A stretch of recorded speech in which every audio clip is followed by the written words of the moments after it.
शेतकरी मित्रांनो नमस्कार. मी ॲग्रिकॉस विशाल हिवाळे तुमचं सर्वांचं परत एकदा स्वागत करतो आपल्या एम.एच. फार्मर यूट्यूब चॅनलमध्ये. तर शेतकरी मित्रांनो, आपण आज इथं या टोमॅटोच्या प्लॉटमध्ये आलेलो आहोत आणि टोमॅटोच्या प्लॉटला जवळपास बघितलं आपण साधारणतः 60-65 दिवस या ठिकाणी कंप्लीट झालेले आहेत. म्हणजे प्लॉट हार्वेस्टिंगच्या स्टेजमध्ये आता इथं येणारच आहे. अशा वेळेस काय होतं मित्रांनो, प्लॉटमध्ये आपल्याला फॉस्फरसची डिफिशियन्सी जाणून येते, फेरसची डिफिशियन्सी जाणून येते आणि मॅग्नेशियमची डिफिशियन्सी जाणून येत असते.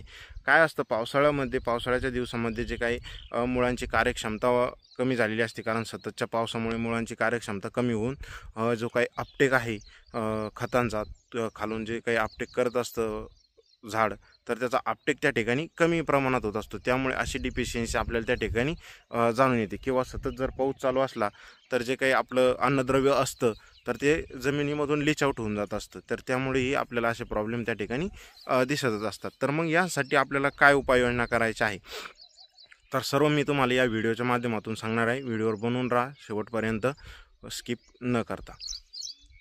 तर मित्रांनो, ज्या वेळेस आपल्याला इथं फॉस्फरसची डिफिशियन्सी जाणून येते तर त्यावेळेस आपल्याला 0-60-20 या अन्नद्रव्याचा वापर करायचा आहे, किंवा 0-60-20 या अन्नद्रव्याचा त्या ठिकाणी आपल्याला वापर करायचा आहे, किंवा फॉस्फरसयुक्त जेही खत असेल तुमच्याकडं तर त्याचा आपल्याला या ठिकाणी वापर करायचा आहे. पण याआधी मित्रांनो, जे काही मुळांची जी काही कार्यक्षमता आपली कमी झालेली असते, तर ती मुळांची कार्यक्षमता आपल्याला त्या ठिकाणी वाढवायची आहे. तर मुळांची कार्यक्षमता वाढताना काय करायचं आहे आपल्याला, जे काही चांगल्या कंपनीचं ह्युमिक त्या ठिकाणी असतं तर त्या ह्युमिकचा आपल्याला वापर करायचा आहे. जसे की कॉम्पो कंपनीचं आपल्याला ह्युमिस्टार चांगल्या प्रकारचं दिसून येतं. अर्जंटमध्ये त्याचे रिझल्टही चांगल्या प्रकारे आपल्याला दिसून येतात. आणि प्रति एकरसाठी जर आपण बघितलं तर फक्त 400 ग्राम अशा प्रकारे त्या ठिकाणी त्याचा आपल्याला वापर करायचा आहे. या व्यतिरिक्त मित्रांनो, जर जैविकमध्ये आपण बघितलं तर जे काही स्लरी असते, गांडुळांची स्लरी, तर ती आपण त्या ठिकाणी देऊ शकतो. जैविक स्लरी आपण ज्याला म्हणतो ती त्या ठिकाणी दिली तरी चालते. PSB KSB जे काही बॅक्टेरिया आहे ते बॅक्टेरियाही आपण त्या ठिकाणी देऊ शकतो, जेणेकरून बॅक्टेरियामध्ये आपल्याला NPK बॅक्टेरिया देऊ शकतो, जे काही अपटेक वाढवायचं काम करतं आणि जमिनीत आणि आपल्या जे काही पीक असतं तर पिकाला जी डिफिशियन्सी असते ती भरून निघण्याचं काम त्या ठिकाणी होतच असतं. तर त्या ठिकाणी तुम्ही बॅक्टेरियाचाही वापर करू शकता, स्लरीचा वापर करू शकता, किंवा तुम्ही त्या ठिकाणी ह्युमिकचाही वापर करू शकता मित्रांनो. या व्यतिरिक्त जर कधी आपण बघितलं तर मॅग्नेशियम सल्फेटचा आपल्याला त्या ठिकाणी वापर करायचा आहे, जी काही मॅग्नेशियमची डिफिशियन्सी भरून आणण्यासाठी.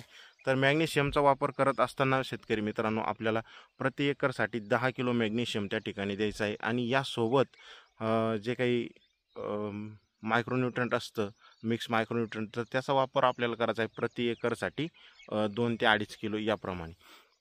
या व्यतिरिक्त मित्रांनो, आपल्या पिकामध्ये जे काही शेंडा पिवळा झालेला असतो, तर शेंडा पिवळा झालेला असतो म्हणजेच ही आपल्या फेरस अन्नद्रव्याची डिफिशियन्सी त्या ठिकाणी असते.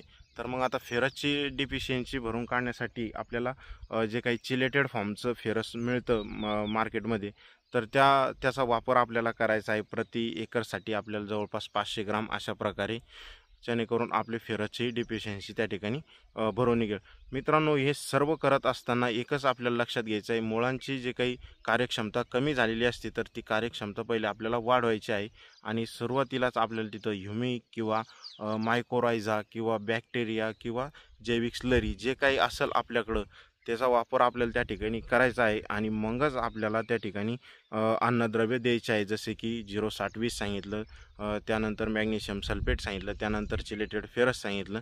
तर या ज्यावेळेस मुळ्यांची कार्यक्षमता वाढेल त्यानंतरच आपल्याला ही डोस त्या ठिकाणी ड्रिपमधून द्यायचा आहे पिकाला. तर मित्रांनो, माहिती कशी वाटली कमेंट बॉक्समध्ये नक्की कळवा. आणि चॅनलला अजून कोणी सबस्क्राईब केलं नसेल तर सबस्क्राईब करून घ्या.